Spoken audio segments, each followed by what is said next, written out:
أعوذ بالله من الشيطان الرجيم. بسم الله الرحمن الرحيم. فأما من أوتي كتابه بيمينه فأما من أوتي كتابه بيمينه فيقول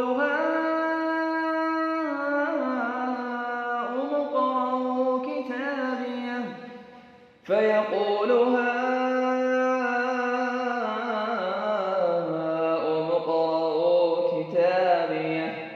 إني ظننت أني ملاق حسابيه فهو في عيشة راضية في جنة عالية قطوفها دانية كلوا واشربوا هنيئا بما أسلفتم في الأيام الخالية وأما من أوتي كتابه بشماله فيقول يا ليتني لم أوت كتابيه وأما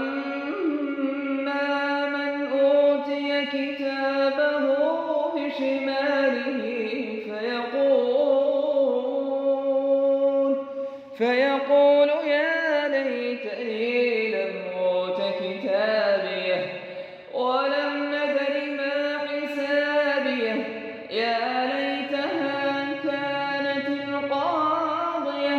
ما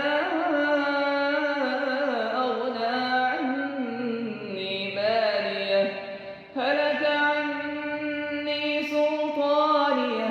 خذوه فغلوه ثم الجحيم صلوه ثم في سلسلة